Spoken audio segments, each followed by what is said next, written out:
Alô, Bistrolovers! Em um mundo onde a hiperprodutividade, as metas e os resultados ocupam o topo das prioridades, o que realmente faz de alguém um bom líder? Será a visão estratégica? A capacidade de tomar decisões difíceis? Ser multitarefa? O comando e o controle de tudo e de todos? Ou será a sua habilidade de compreender, se conectar e cuidar das pessoas? O papel do líder não só mudou, mas continua em constante transformação. Liderar não é mais sobre dar ordens, controlar ou simplesmente gerar resultados. O bom líder é, portanto, aquele que humaniza, constrói pontes, abre espaços para o diálogo e atua como exemplo. É aquele que sabe que a sua equipe é o seu maior ativo. E, como afirma um dos meus convidados, que o que realmente importa são as pessoas por trás dos números. Que reconhece que sua força está nas conexões, na confiança e não no poder que exerce. Que sabe equilibrar a pressão por metas com a necessidade de criar um ambiente onde as pessoas se sintam seguras para arriscar, crescer e até mesmo errar, com foco na sustentabilidade e no longo prazo. E que consegue extrair o extraordinário das oportunidades, sabendo transformar desafios em aprendizado e crescimento, impactando positivamente não apenas o seu negócio, mas a coletividade, a sociedade. Pois bem, com esse ponto de partida, iniciamos a nossa conversa de hoje, cujo tema é liderança. Mas antes, vamos às apresentações. Sou Deise Gomes, CEO do Carreira Bistrô, uma consultoria especializada em estratégias ágeis e integradas de cultura organizacional, educação corporativa e soluções de engajamento. E, para o nosso bom encontro de hoje, vamos receber no estúdio dois executivos da Lundbeck, que tenho a honra e o prazer de chamar de clientes. Eles vão compartilhar seus pensamentos, histórias, práticas, aprendizados e, é claro, o case do modelo de gestão da empresa. São eles: Alba Eiras, diretora de Pessoas e Comunicação Brasil, da Lundbeck, com mais de 25 anos de experiência na área de pessoas e comunicação em diferentes setores, como farmacêutico, óleo e gás, construção civil e químico. Alba é graduada em Análise de Sistemas pela Unesa, Master em Administração de Negócios e em Gestão de Pessoas pela FGV e possui certificação em Coach Executivo. Alba, um prazer recebê-la. E o Josiel Florenzano. Josiel é CEO da Lundbeck Brasil, tem uma formação em Administração de Empresas, MBA em Gestão de Negócio e Marketing pelo IBMEC, e várias especializações em negócios, marketing e liderança. Atua há mais de 30 anos como líder e tem uma atuação destacada, diferenciada na indústria farmacêutica. Muito prazer, uma honra recebê-los aqui no nosso estúdio. Muito obrigado pelo convite, é uma honra nossa. Dado, um prazer. Bem, o nosso tema é liderança, então assim, estamos em casa, né? Que é o que vocês mais fazem, né? Quer dizer, ao longo da vida, 30 anos, 20 anos, 25 anos de experiência com liderança. Estamos tentando. Poxa, eu tenho certeza que vocês já conseguiram. E acho que o objetivo é esse, a gente poder falar desse grande desafio, que é ser um líder, especialmente por tantas transformações que o mundo vem sofrendo, as questões sociais, as relações com o trabalho, a gente vive novos tempos, novas gerações, né? As gerações, 4 gerações no mercado de trabalho, são tantas as questões. Vamos tentar, nessa uma hora de papo, visitar todos esses desafios.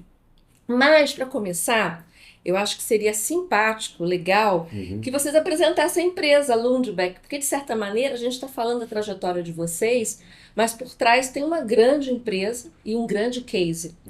E eu convido-os a falar sobre um pouco do que é a Lundbeck como negócio, mas também, assim, que desafios hoje vocês entendem que, como organização, vocês enfrentam em relação a todas as questões do contexto que a gente vive. Obrigado, Deise, pela bela introdução, pela oportunidade também de participar desse Bistrô Pods. A Lundbeck é uma empresa dinamarquesa que está no Brasil há 22 anos, e Eu estou nesta empresa praticamente esse tempo todo e temos o foco em doenças mentais. Globalmente falando, a empresa, nos últimos 50 anos, migrou todo o seu investimento em pesquisa para a área de sistema nervoso central. Então, nós temos produtos especificamente para as doenças mentais.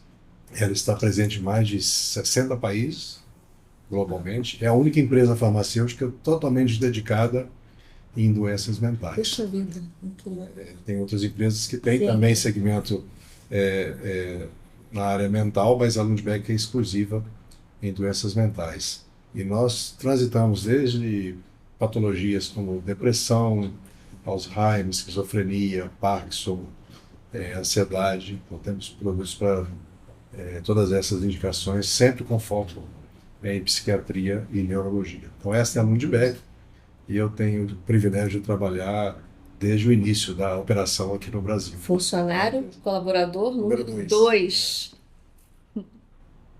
Então, essa é a Lundbeck, a empresa dinamarquesa, que tem uma cultura bastante forte também, e a Lundbeck Brasil acaba seguindo bem a cultura dinamarquesa, que tem dentro da cultura da empresa também os valores do próprio país Dinamarca, né, que são valores bem modernos, bem atuais e bem de vanguarda, né? Então, por isso a Lundbeck, mesmo sendo uma empresa global, é uma empresa pequena, mas que tem uma cultura bastante sólida. Quantos colaboradores, José? O Brasil? Brasil, aproximadamente 150 colaboradores. É uma empresa bem focada em psiquiatria e neurologia, então a gente tem um nicho de mercado bem segmentado. E há escritórios em outros lugares ou fixa tudo aqui no Rio de Janeiro? Nós temos a base no Rio de Janeiro, mas Rio. temos representação em todo o Brasil e temos regionais, né? Não escritórios em todo o Brasil, mas nós temos escritórios virtuais, Virtuais, né? sim. Em todo o Brasil e representação no país todo. Alba, quer fazer algum complemento na apresentação? Agradecer aí a oportunidade, né?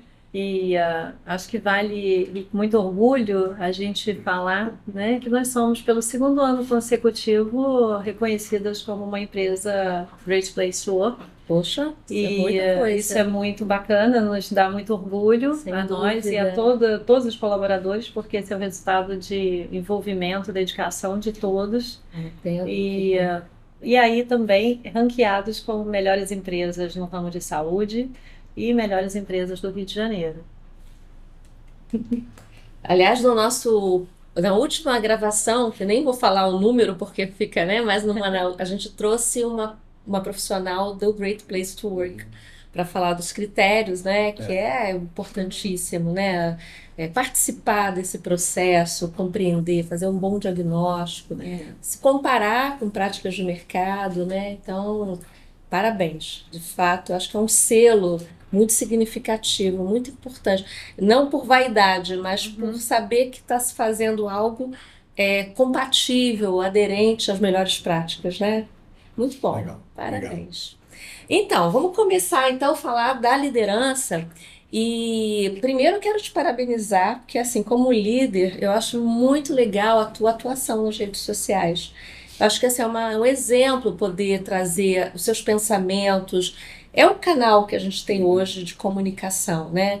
E acho que poucos utilizam tão bem quanto você, né? Eu vejo ali postagens assim muito do que aconteceu na semana, no dia, de um evento, de uma fala ou de uma data especial que você destaca, né? Isso traz, eu acho que uma conexão muito grande. E eu virei sua fã lá, seguidora, e vi coisas muito legais, né? Então, por exemplo, eu vi aqui que você colocou numa das suas frases, você falou assim, que uma das suas principais metas como presidente da Lundbeck Brasil é formar outros líderes. Eu falei, uau! Né? Esse cara pensa em legado, né? E também vi, né, que eu já falei na introdução, que você falou assim, que o que realmente importa são as pessoas por trás dos números, né? Então, a minha citação no texto era sua, o que eu achei também muito legal, muito potente, né? Algo nesse nível. Então, eu queria, assim, entender, eu vou falar várias, assim, na verdade, tem duas perguntas aqui que você responda da maneira que você achar melhor, Mas assim, primeiro que você se autodescrevesse, né? Como é que você descreve o seu estilo de liderança e de que forma que você percebe a evolução frente aos desafios? Porque, como eu também falei, e a gente sabe, esses desafios têm gradativamente se tornado mais complexos, né, no mundo que a gente vive. Então, assim, o que que influenciou a tua formação como líder? Onde você percebe grandes mudanças ao longo dessa sua trajetória, se é que elas aconteceram? E também, que valores você tem que são presentes e inegociáveis, né, na relação com a sua equipe, na relação com, enfim, com toda essa estrutura com que você se conecta? O grande desafio da gestão ou da liderança atual é se distanciar da função de chefe ou de chefia e se aproximar da função de líder, né? Porque eu diria que quando eu comecei minha carreira de gestão, eu estava muito mais perto de ser o chefe do que líder. E aí eu fui descobrindo que para ter alguém que faça somente controle e comando, você pode ter uma pessoa mais barata, né? Você Exato. não precisa ter um gestor para fazer isso, porque essa é a parte mais simples, né? E à medida que você vai desenvolvendo a sua função de liderança, você vai vendo a necessidade menor de controle, né? Porque você começa a formar pessoas que elas não vão precisar mais de controle. Então, acho que o grande desafio de um líder hoje, e quando você fala que eu tenho dentro dos meus propósitos, é gerar novos líderes, até pensando num plano de sucessão. Sem dúvida. Hoje uma empresa que não tem um bom plano de sucessão, ela tende, em algum momento, fazer mudanças radicais, porque tem que só trazer gente de fora, né? O que às vezes é bom, porque você oxigena, né, a empresa, Claro, mas é importante você ter isso como um propósito. Então, nos últimos anos eu tenho procurado, né, investir mais tempo na preparação e ter um bom time, né, mais até do que fazer alguns controles. Quais são os seus valores inegociáveis? O que que você acredita que você pratica com suas equipes, né? Eu acho que uma das coisas que eu tenho mais praticado é tentar liderar pelo exemplo. Então, é praticar aquilo que eu prego, né, para que eu não preciso pregar, né? Então, tem alguns valores que fazem parte da minha vida, independente da função de gestor, que são integridade, né, respeito pelos outros, respeito pelo ser humano. E eu acho que muito de uma liderança ruim hoje passa pela falta de cuidado e atenção com as pessoas, né? Quando você fala, então, sobre estar por trás dos números estão as pessoas, né? Eu não, você que disse isso. Eu diria que Eu só concordo. eu vou até mais longe, né? Na frente dos números estão as pessoas do ponto de vista de prioridade. Sim. Né? Então, eu acho que essa é uma questão que muitos gestores que querem se tornar líder não conseguem porque focalizam sempre na parte mais técnica, né? E não necessariamente você precisa ser um excelente técnico naquela área para ser um bom gestor. Se você gosta de pessoas e consegue interagir bem com as pessoas e extrair dessas pessoas o seu melhor na parte técnica, na entrega, você vai ser um bom líder. Dar valor às pessoas, respeitar as pessoas, independente do nível, independente da posição. Isso tem sido um diferencial importante. Muito bom. Alba? Isso dá para a gente espaço, para a gente chegar, para a gente falar, para dividir, para trazer as nossas ideias. E se preocupa genuinamente com a pessoa, com a família, porque eu acho que entender isso faz muita diferença, né? Nunca esquecer que nós somos pessoas e estamos liderando pessoas. E eu acho que ele tem muito isso da essência mesmo, na essência. E pratica isso e está o tempo todo fazendo com que a gente tenha esse olhar. Maravilhoso. Até pensando, né, já que vocês falando de pessoas e falando um pouco dessa questão do exemplo, a gente até conversou no nosso alinhamento prévio, a gente falou muito do desafio geracional, né? E eu até queria te ouvir sobre isso, porque eu imagino, né, que é um grupo de 150 pessoas, certamente nesse grupo você vai ter geração Z até lá, geração X, pelo menos, deve ter representantes ali, né? E como é isso hoje, né? Eu tenho essa temática tem voltado muito nos desafios da liderança, entre tantas outras, essa é uma das principais, né? Liderar gerações tão diferentes. E eu estou puxando esse gancho agora porque a gente falou de valores, né? Como tocar as pessoas do ponto de vista de expectativas, interesses. Como é que vocês veem isso hoje dentro dessa organização? E isso é muito assim bem dividido, né? Quando a gente pega o nosso indicador, a gente percebe que a gente está bem mesclado em relação a do A ao Z, né? Ali a gente tem tá bem dividido, bem fatiado na forma como lidar, como lidam, né? Com as questões, com os temas, o valor que cada geração dá, e nós somos de outra geração. E aí a gente precisa ter esse olhar atento, sabe? Para conseguir ir modulando a forma como a gente está lidando e conseguir impactar essas gerações diferentes de formas diferentes. Porque a forma como você se comunica com uma geração não é a mesma que você se comunica com a outra. Até porque, no geral, né, o ser humano escuta, cada um escuta de uma forma. Então, É o seu recorte, né? exato. Aí a gente já precisa fazer uma adaptação. Verdade. E ter na base o respeito facilita, porque aí é onde você não esquece de praticar a empatia e de buscar as tendências, entender o que está acontecendo, o que importa para essa geração, o que ela valoriza. E é claro que a empresa tem um plano, né? Tem metas e tem, às vezes, definições que elas precisam ser colocadas de uma forma igual.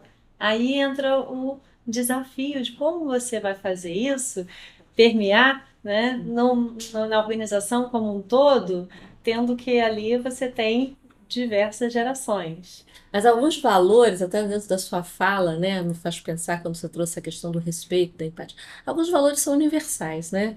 Então, quando praticados, conectam independente de geração, né? Quando você fala de respeito, você está respeitando a expectativa do menino de 20, como você está respeitando o de 60, o de 50. Então, exatamente, a resposta pode ser diferente, né? E quando você fala de, por exemplo, plano de carreira, a expectativa é diferente da minha geração e com a geração dos meus filhos, né? Os mais jovens, a geração Z, são muito mais imediatistas. Sem dúvida. A própria tecnologia fez essa geração ficar imediatista. Sim, né? sim. A gente, na minha época de jovem, você esperava um dia inteiro para falar com a namorada à noite, ou falar com o chefe à noite no telefone fixo. Hoje você manda uma mensagem, em 30 segundos, se a pessoa visualizou e não respondeu, você já está atrasado. Então, esse imediatismo, ele reflete na carreira da galera. E eu tenho aprendido muito com os meus filhos, que eu tenho filhos na geração Z, coisas que... Alba também, né? Que é difícil aplicar na empresa se eu não mudar o meu mindset, porque com 60 e poucos anos, gerenciando pessoas de 25, se eu não adaptar meu modelo mental, eu vou querer que eles pratiquem o que eu estou praticando hoje, ou o que eu praticaria se eu tivesse a idade deles, né? Então, é um desafio grande, talvez um dos desafios de gestores e líderes na minha faixa etária, por exemplo.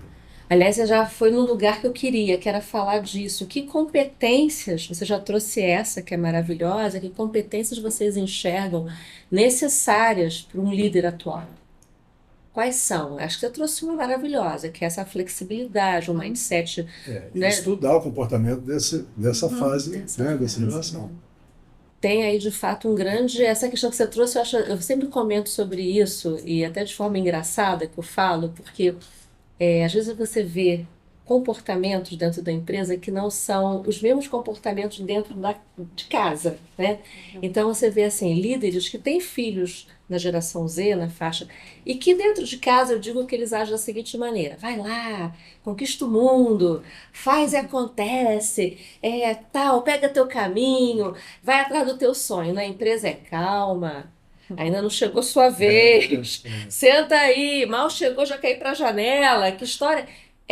Né? Você fala assim, são dois comportamentos distintos que não se encaixam, né? Mas eu pego bastante insights da empresa ou do trabalho para dar com os meus filhos e vice-versa. Alguns insights que a gente aprende em casa que eu tento aplicar, né? E eu me pego de vez em quando, meu filho também já trabalha constantemente na indústria farmacêutica e às vezes completa um ano e meio na função, ele já começa a questionar, né? Assim, não foi meu filho.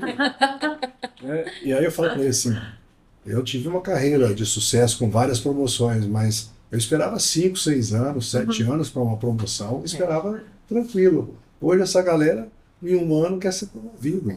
Tem essa pressa, né? Eles têm essa pressa. Eu também não tive. Sentei ali em vários lugares, né? E esperava, e tinha o tempo, enfim. E eu tinha essa consciência de. Às vezes eu achava até que eu não estava ainda, né? Eu não estou ainda preparada.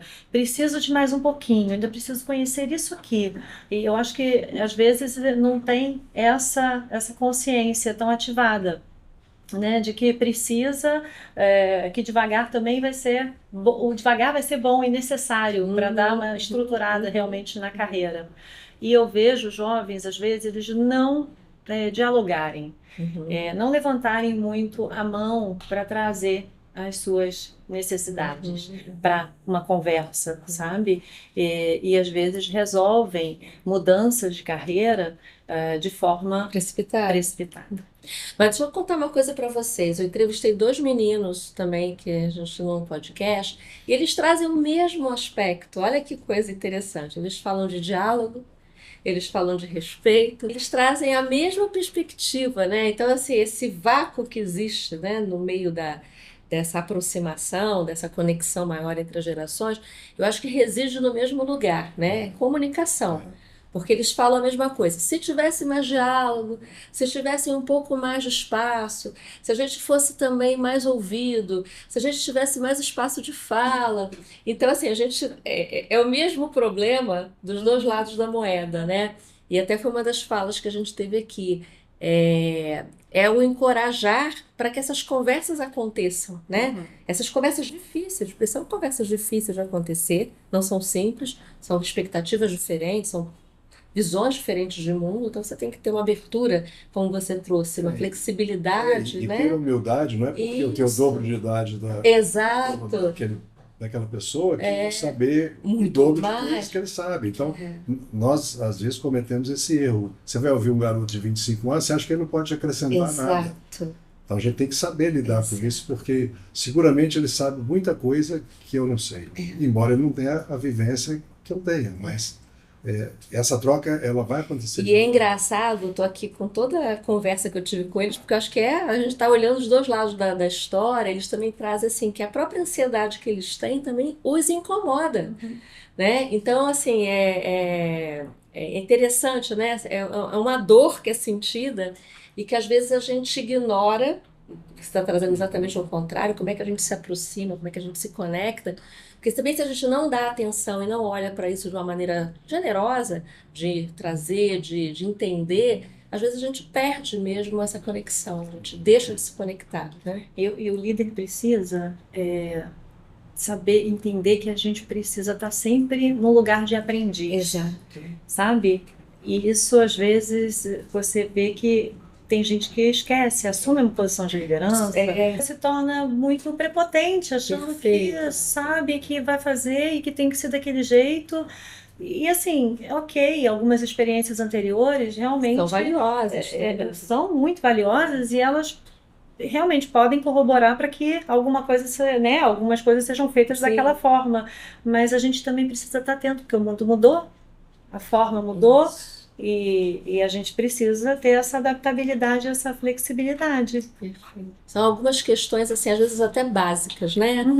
Da conversa, do espaço, do engajamento, de abrir espaço para participação, para poder colaborar mais e quebrar algumas barreiras internas, né? Do ponto de vista de, você é muito jovem para isso, vem cá, vem participar, vem dar seus palpites, vem dar suas opiniões, porque é o que você falou, vai surgir coisa boa ali, vai aquele mix Queria ouvir também, Alba, assim, muito no sentido do como é que vocês estão, e até sou um pouco suspeita, porque a gente participa, tá pertinho de vocês nisso, mas assim, qual é a estratégia hoje que vocês têm para poder desenvolver esse novo mindset, né? A gente sabe que é um trabalho, é um investimento. Não há como você fazer essas viradas de chave, não há como você criar uma cultura coesa, não há como você, enfim, ter líderes com as competências necessárias se não tiver investimento. Então, eu queria entender um pouco assim, qual é a estratégia que vocês têm hoje, o que vocês estão fazendo, e mais do que o que vocês estão fazendo, que resultados vocês têm percebido ao longo aí da trajetória. E a gente está muito feliz com a parceria, né? Isso eu também estou. A gente está muito feliz com essa parceria. Feliz e com uma responsabilidade tamanha. Ela aumenta, né? À medida que a felicidade aumenta. Diariamente. Toda vez que vem um bom feedback, a gente fala, temos que superar. Olha. Né? E assim, não somos só nós da área que a gente está desenhando os programas, as pessoas estão felizes. A gente recebe bons feedbacks, mas a estratégia é investir em pessoas é primordial. Sim. Então, não é gasto, é investimento. Esse é o primeiro mindset que tem que ser, né? É investimento. Claro. Quer retorno? O retorno virá através das pessoas. Né? São elas que farão os números. Então, a gente precisa colocar números, né, grandes nessa fase, né, de investir, desenvolver e acreditar.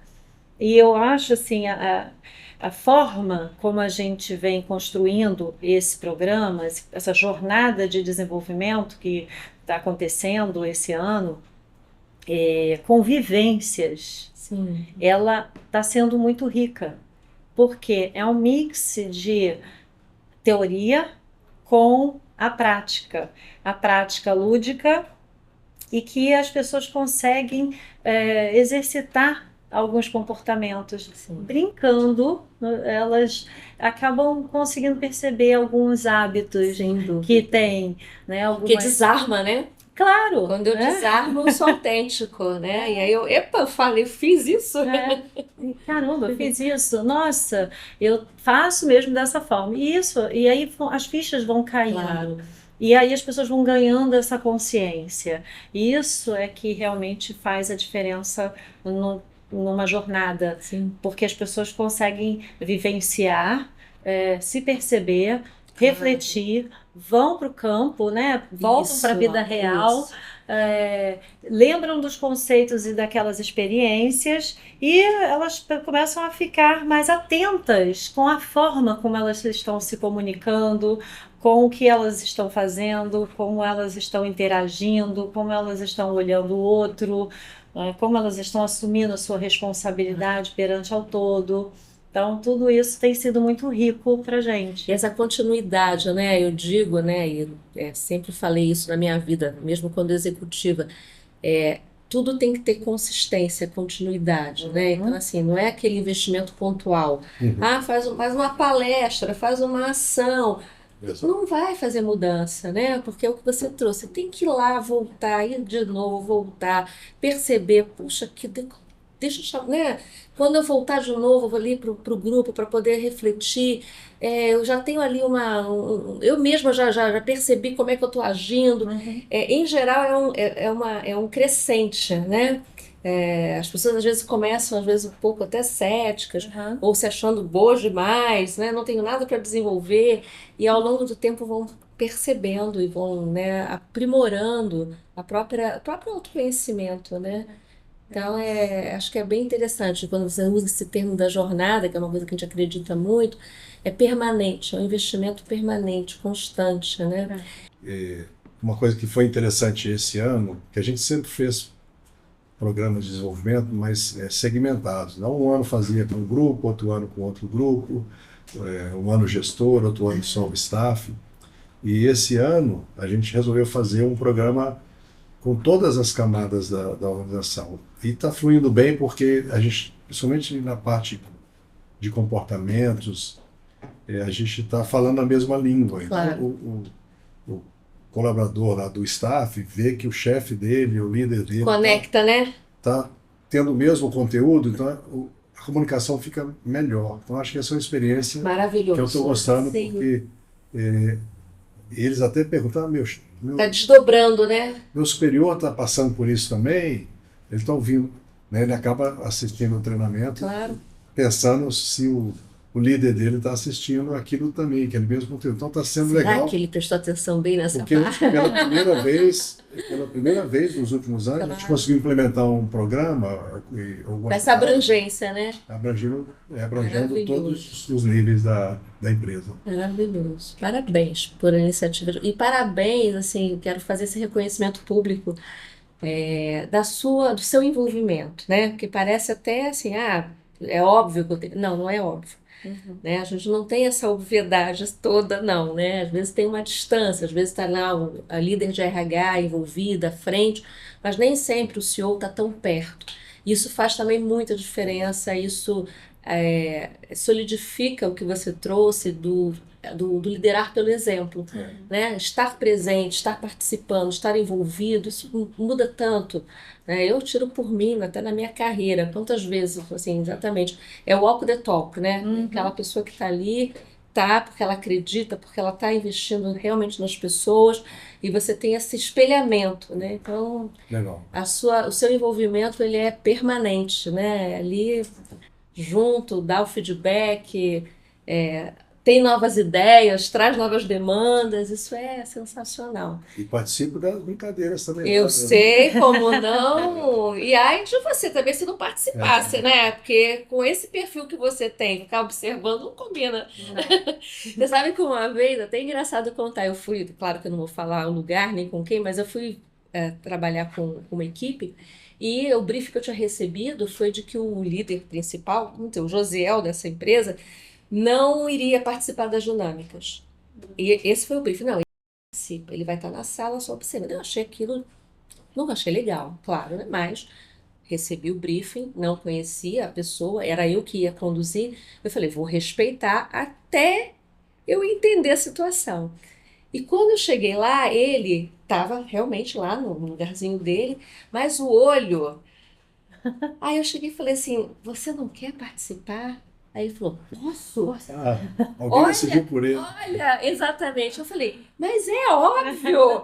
E ele falou, para agora. E foi incrível o envolvimento dele, o time ficou Como enlouquecido. aproxima. Não é? Aí você vê, alguém decide, e aí é isso, a falta do diálogo, da comunicação, do entendimento do papel desse líder nesse contexto. E aí depois a gente no debriefing a gente falou sobre isso, né? E depois também tive minhas conversas à parte, eu falei, por favor, não coloquem barreiras onde não existe, né? Claro. Olha a diferença que foi, olha o entusiasmo que as pessoas ficaram. E mais ainda, o debriefing foi ele que fez. Olha. Porque ele tinha tanto para dizer. Ele falou, porque aquilo, porque quando a gente viveu aquilo, porque quando a gente fez aquilo, porque... Então, a gente, o que eu falei para ele, nosso papel como facilitador é bastidor. A vida real é de vocês, né? Então, quanto mais isso acontecer na prática, de verdade, melhor o resultado, Com né? certeza. Então eu sei que você é desses. Bem, ainda dentro da questão aqui da liderança, eu acho que é legal de fazer um recorte, né? Porque a gente falou aí desse líder, do papel dele, dos valores, das competências e tal. Mas vamos fazer um recorte, falar da liderança feminina? Eu acho que é um lugar, né? Acho que a gente tem uma representante aqui. Eu queria ouvir um pouco, até antes de abrir a pergunta aqui para a mesa, mas ouvir você na sua trajetória, Alba. Que você contasse para a gente assim, porque é interessante, eu faço questão de falar isso, não quero falar demais, mas às vezes a gente olha para a trajetória da gente e talvez assim, pelo menos até falei sobre isso ontem numa palestra, a gente às vezes minimiza. Quando a gente chega num determinado lugar, a gente fala assim, foi fácil. A gente sabe que não é fácil. Se a gente for olhar para cada conquista, né, tem uma história de garra, de dedicação e tal. Então, e a gente sabe que ser mulher ainda tem componentes adicionais, né? Que tem desafios adicionais. Então, olhando, né, quer dizer, como é que foi a sua trajetória? O que você destaca? O que foram alavancas importantes? Desafios que você conseguiu vencer? Até como exemplo para que novas mulheres também sigam uma trajetória de liderança. Ao longo dessa trajetória, eu eu me considero uma pessoa até sortuda, porque eu nunca enfrentei situações de assédio, como a gente vê muito por aí.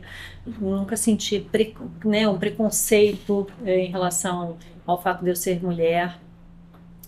Eu acho que muitas vezes, e a maturidade faz isso, né? Faz a gente chegar no ponto onde a gente também reconhece os nossos momentos onde a gente falhou. E aí, assim, em alguns momentos que talvez eu não tenha sido vista, é porque eu ainda não sabia me posicionar. No momento em que eu me posicionei, esse ponto. e eu acho que isso é algo que eu encorajo a todas as mulheres, todos os profissionais, Perfeito. né, que tenham coragem de se posicionar. Sempre com respeito e elegância, mas se posicionem. Traga voz para o que você, para a sua necessidade. Então eu sempre levantei muito a mão para me colocar, para me posicionar, para questionar por que não eu, né? Por quê? Por que eu não posso? Eu gostaria. é, é, é, Vamos falar sobre isso? Eu tenho algumas coisas para trazer, tenho minha percepção para dividir. Então, eu acho que isso é algo importante que todos precisam praticar, né? As pessoas não vão adivinhar o que você está pensando. Em muitos momentos, no início, talvez eu tenha até deixado, porque a gente tem que equilibrar muitos pratos. Né, Alice? Muitas jornadas, né? Então, assim, você precisa cuidar de muitas coisas. Às vezes, a forma como a gente cuida, como mãe, como mulher, como dona de casa, ela é diferente. Sim.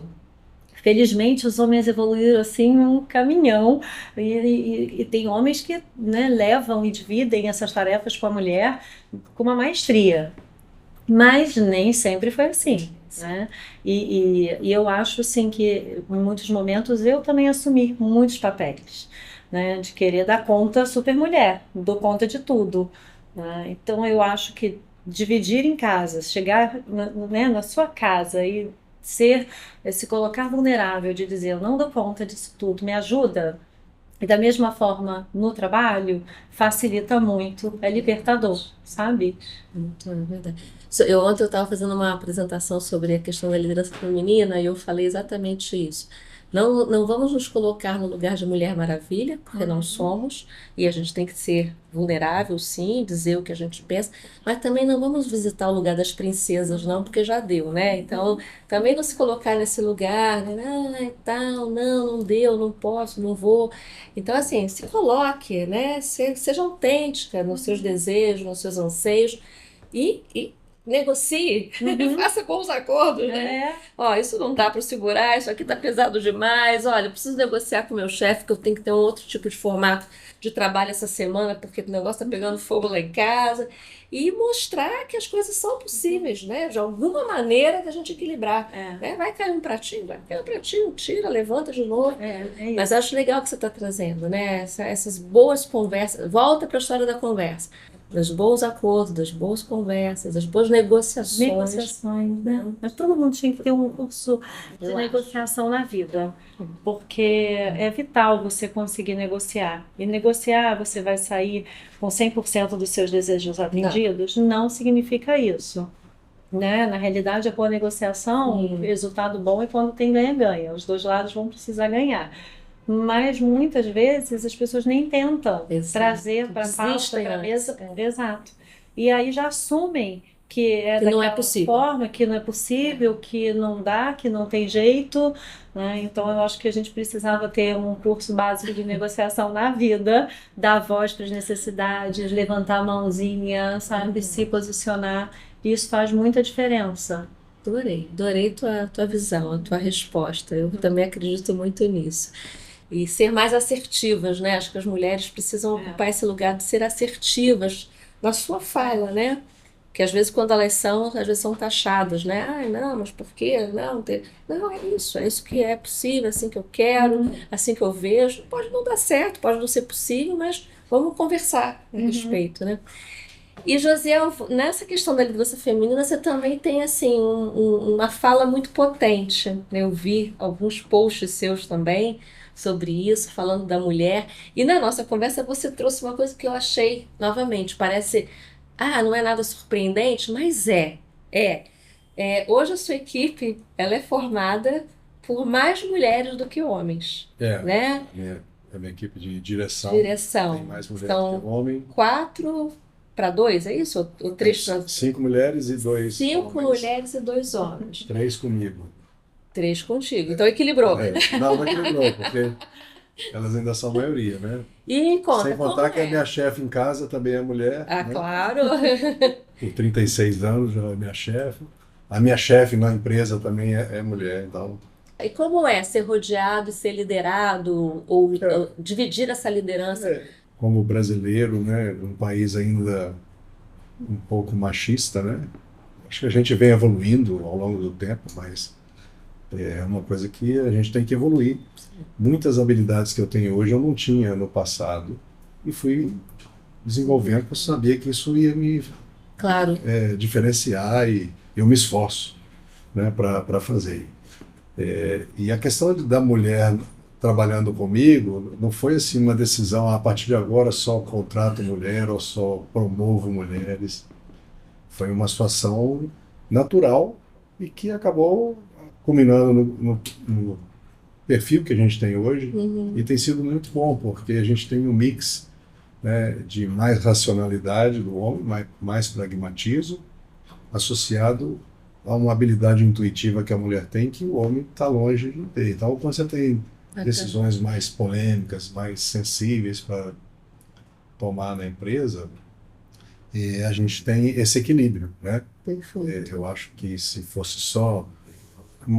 Por exemplo, você imagina agora no período de pós-pandemia, uma diretoria só composta por homens, ter que decidir como que já vai gerenciar o modelo de home office ou das mulheres que têm filho pequeno, que conciliar trabalho, isso que a Alba acabou de relatar do desafio da jornada dupla, né? Talvez se tivesse só homens para entender isso, a gente não ia levantar algumas bandeiras que as mulheres levantam. Sim.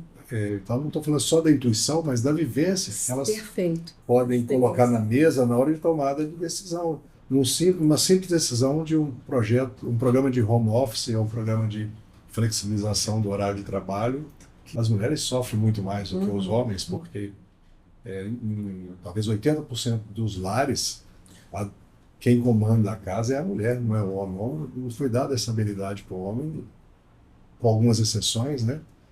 Então a gente tem que achar esse equilíbrio. Na gestão é a mesma coisa, tem crises que a empresa passa, que uma determinada área da empresa passa, que uma mulher ajudando na decisão, o rumo a se tomar, o caminho, né, que a gente vai seguir, tende a ser mais leve, né? E a gente tem exemplos a todo momento que isso aparece e eu valorizo, então, a presença feminina na liderança. Hoje somos uma empresa que 55% do efetivo é de mulher, 45% homens. Mas, de qualquer forma, tem sido agradável gerir uma empresa com uma boa parcela. A formação dessas mulheres, que eu acho legal a gente falar disso também, são, em geral, quais são as formações?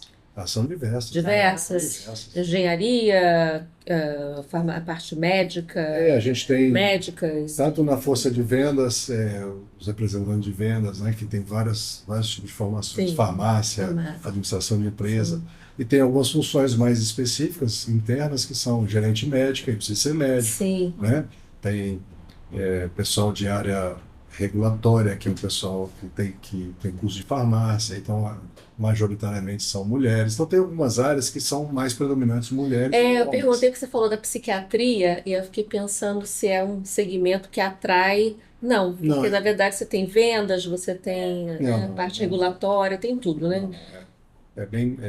Até no público psiquiatra é bem dividido. Bem dividido, né? Na empresa também é bem dividido. Mas tem algumas funções que elas são predominantemente... Sim, como a própria RH, né? A gente tem uma presença muito mais forte da mulher. Mas, de qualquer forma, tem sido, para mim, um aprendizado legal trabalhar com um grupo de mulheres que, de vez em quando, me chama a atenção para ter cuidado com coisas que eu, como homem, não teria atenção. Né? E também a parte estratégica. Isso que eu queria. Porque as mulheres vêm se desenvolvendo, vêm estudando, né, bastante isso. Antigamente a gente achava que a parte analítica era coisa de homem, né? A parte lógica, matemática era coisa de homem. Hoje você vê muitas mulheres sentadas em faculdades de engenharia. Né? Se for pensar em engenheiro civil há 30 anos atrás, não tinha mulher. Bem raro mesmo. Você tem, então, mulheres com essa formação. A Alba mesmo tem formação na área de computação. Né? Sistemas, né? Então, é interessante ver essa evolução dessa habilidade. E uma outra coisa que nós não temos em nosso emprego nenhum cargo onde, se o cargo for semelhante, que a mulher ganha menos do que... Poxa, que legal! Então, a gente tem uma equidade perfeita nessa área de cargos e salários para os dois públicos. É lógico que se você tem cargos diferentes, aí depende do sexo. Mas sendo igual do nível, a equidade salarial. Equidade respeitada. Você acha que isso tem a ver com essa cultura dinamarquesa? Também. Seria legal conectar, fala um pouco, também. Porque traz uma influência, né? 80% da cultura da Lundbeck é em função da cultura do país, né? E a gente traz para as subsidiárias, e para o Brasil não é diferente, um pouco dessa cultura, ou boa parte dessa cultura. E aí também vai a crença das pessoas que lideram, né? Sim. Então, normalmente, numa empresa, né, não tão grande quanto a nossa, a crença do número 1 da empresa, ela acaba sendo passada adiante também. Então, são coisas que também eu acredito e tento praticar, até para dar um exemplo para os demais colaboradores. Legal, quer complementar? Todos os líderes têm isso incorporado. Não percebo nenhum vieses assim relacionado é porque é homem ou mulher. Não tem isso, de verdade. Então, olha se realmente o talento, o posto, né? O posto é esse? Qual é o talento, a competência que a gente precisa? Acho que a gente olha pro sexo só depois, assim, tipo, não é nada que a gente, é mulher porque é mulher. Não, é o profissional. O perfil que está ali, a experiência, o valor que pode gerar. Ela traz de bagagem, de experiência, exatamente. Qual é a diferença que a gente percebe que vai fazer no nosso negócio.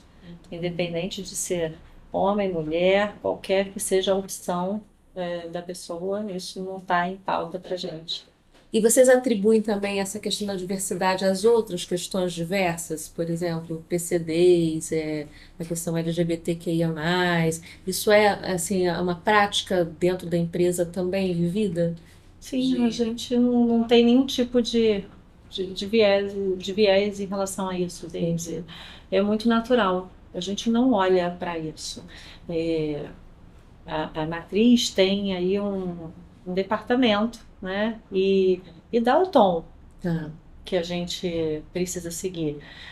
Mas a gente não segue isso porque a gente é obrigado, a né? Matriz. É porque, como o José falou, é a crença, né, que a gente pratica, tem. Né? As nossas pesquisas de clima, que a gente poderia incluir até o GPTW como uma delas, e a nossa pesquisa interna, nos últimos anos, os índices que são que a gente tem de avaliação dos colaboradores sobre esse tema de diversidade são os maiores que a gente poderia ter. Então, só isso já diz que a prática é real.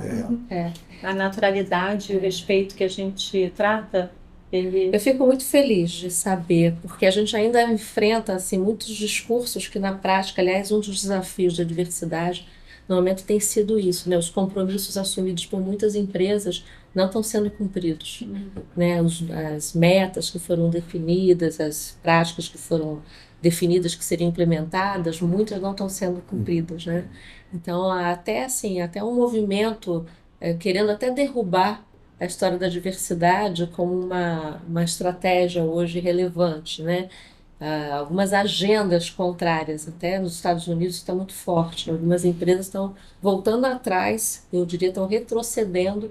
Então, eu fico muito feliz de ver, né, um ambiente onde isso já está sendo está internalizado, né? Onde que porque as regras existem quando a gente precisa estabelecer coisas que não estão sendo cumpridas naturalmente. A gente falou isso outro dia, porque a gente falou assim, a gente não precisa ficar escrevendo isso, porque isso não é um problema para a gente, né? Não é, e a gente trabalha de forma muito natural. É muito interessante. Parabéns, né? Mais uma vez aqui meu reconhecimento e minha assim, muito bom saber que a gente tem um estágio de maturidade. Eu diria que é um estágio de maturidade da cultura, né? Isso é um avanço, é uma conquista, é um ativo que vocês têm fabuloso, seja de atração, de retenção de pessoas, né?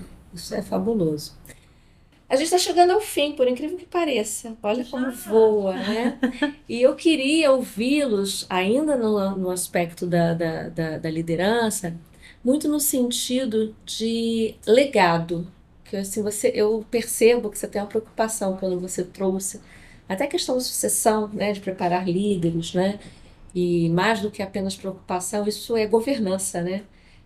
Falar de sucessão é governança. Quando uma empresa se propõe a fazer sucessão, ela está garantindo a sua sustentabilidade futura, né? Então, como é que vai ser daqui a 5, 10, 15, 20, 50 anos?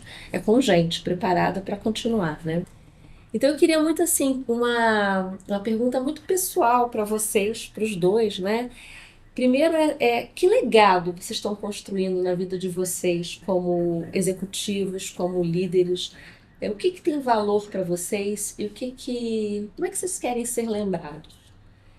E a segunda, para vocês irem pensando, mas eu repito ela assim, também na lógica de legado, de experiência, que mensagem, que conselho, que dica, que alerta vocês dão para quem está começando essa jornada, que está lá no início e ainda, né, se desafiando para chegar a um papel de liderança?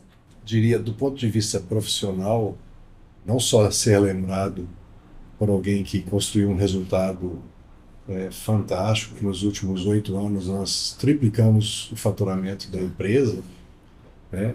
Claro, não foi o Josiel, foi toda a equipe de gestão, juntamente com os colaboradores, mas foi um resultado muito exitoso, considerando os desafios que a gente vem enfrentando no mercado. Mas, acima disso, como você falou no início, né, mais importante do que os números é como a gente conseguiu isso e com quem. Né? E o time sendo reconhecido, sendo valorizado como pessoas, com o que você quer ser lembrado, né? O que vou dizer no dia do seu... Puxa, o Josiel passou por aqui. Mas ele conseguiu tudo isso e ainda conseguiu valorizar as pessoas, respeitar as pessoas. Porque tem gente que consegue resultados bons no curto prazo, mas destrói... A gente pode abrir um capítulo aqui ainda e falar de liderança tóxica. Né? Porque existe, né? Mas nós temos um resultado consistente desde que eu assumi a presidência em 2015, quase 10 anos, um resultado de crescimento de double dígito todo ano, né? E não se consegue um resultado consistente com esse crescimento sem as pessoas ou sem valorizar as pessoas. Então, acho que o que eu gostaria de ouvir como legado é ter feito um bom trabalho, um bom resultado e ainda conseguiu valorizar as pessoas que construíram. O conselho que eu deixo é o seguinte: procure dar o seu melhor. Sem olhar para a grama do vizinho, procure dar o seu melhor a cada dia, o melhor que você pode. Se você der o melhor que você pode, você vai se realizar, né? E você vai, quando você olhar no espelho, você olha, eu sou uma pessoa que dei o meu melhor. Está em paz, né? Independente se tem alguém, e vai ter possivelmente 500 na sua frente que fizeram o melhor que você, mas se você deu o seu melhor, eu acho que isso te alivia e te deixa realizado. Então, o meu conselho é que, se você está começando a carreira profissional agora e quer um dia ter sucesso, dê sempre o seu melhor. Aliás, tem uma teoria maravilhosa, que é o que exatamente você está falando, 1% melhor a cada dia, né? Mas eu falo disso o tempo todo, 1% melhor a cada dia. Quando você faz isso, ao ano você cresceu, foco, dedicação, errei, faz de novo, tenta outra vez, né? Até acertar. Né? Maravilhoso. Você, Alba? Seu legado, sua dica? Legado, e eu me lembro muito quando o José me contratou.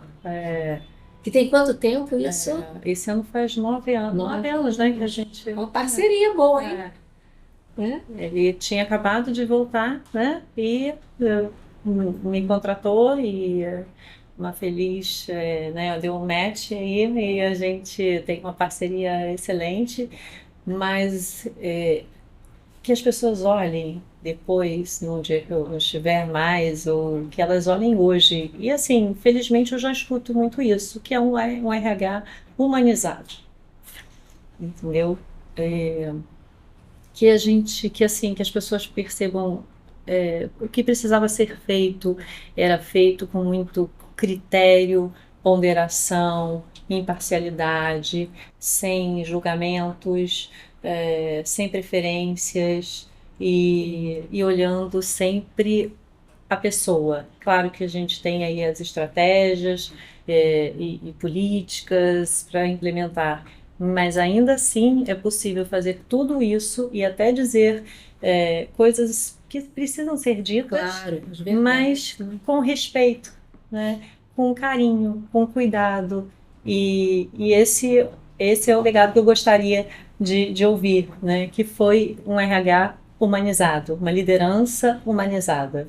E de dica, concordo com tudo que o José falou e eu acho que as pessoas precisam valorizar as relações. Ótimo, bom ponto. Então, quem está chegando, não desperdiça nenhuma relação que você está tendo, sabe? Se conecte, se interesse pelo outro, crie essa aproximação, entenda o que a outra área faz, o que aquele profissional faz ou fez, qual é a história, além do aprendizado, que vai ser riquíssimo para quem está começando, o fato dessa conexão, de conhecer pessoas e que essas pessoas um dia vão estar trabalhando com você em outro lugar, vão lembrar de você, vão te indicar, vão te contratar. Então, seja essa pessoa que as pessoas vão ter prazer de lembrar, né? E prazer de estar na mesma mesa, dividindo e falando e debatendo, seja negócio, seja questões pessoais. Então, estabeleça boas conexões. Muito bom. Eu dei a dica para quem está começando, né? Isso. Agora eu queria dar uma dica para quem está na função de líder. gestão hoje, líder, né? De um tempo atrás, um chefe me disse assim: funcionário sai de casa, problemas da vida pessoal fica em casa. No sofá, né? Entra no escritório, vai cuidar das coisas do escritório, trancou o escritório, volta para casa, inicia as questões da casa. Então, não mistura trabalho com vida pessoal e familiar. Aí eu cresci na época ouvindo isso daquele chefe. Essa máxima, né? Essa máxima. Então, eu quero deixar de dica para o gestor atual que quer ter sucesso: trate o seu colaborador como uma pessoa, como um ser único. Que tem 24 horas no dia dele e que ele mistura ao longo do dia com ondas, né? Uma hora ele está mais preocupado às vezes está sentado na mesa do escritório, preocupado com a filha que está no hospital, ou que está doente, ou com uma dívida que ele tem que pagar, né? E às vezes ele está em casa, no momento de lazer, pensando numa tarefa do trabalho que ele tem que entregar na segunda-feira. Então é importante essa consciência para você saber equilibrar, porque se o seu funcionário não tiver feliz na vida pessoal, ele não vai entregar o que você precisa, e vice-versa. Então, esse é um conselho importante para quem quer ter uma boa gestão. Entenda o seu colaborador como um ser único. Isso é a base da liderança humanizada, Mas né? tem muita gente que ainda não pratica isso. Opa! Só tem. Aí é outro capítulo, né? É outro capítulo. Não, e até é engraçado, né? Porque você às vezes fala assim, a liderança tóxica, às vezes é aquele perfil com características muito negativas, mas às vezes a gente tem perfis que não tem tantas características negativas assim, é aquela falsa pele de lobo, como é que chama? Do lobo? E pele de cordeiro. Pele de cordeiro. E tem comportamentos extremamente nocivos, né? Então, é muito simpático, é muito aberto, é muito cordial, mas no dia a dia não compreende questões como essa, controla, exige coisas absurdas. Então, eu acho que é muito interessante a gente falar. É fake, né? É fake, né? Então, essa liderança humanizada é um líder, como você trouxe, que olha o humano, né? E a Alba me ajuda muito a refletir sobre isso e não deixar de praticar esse modelo de gestão, né? Porque tem a intuição feminina, recebe também todas as cargas de jornada tripla. E como é bom ter com quem trocar, né? Claro. Como é bom poder olhar a situação sobre diversos ângulos, né?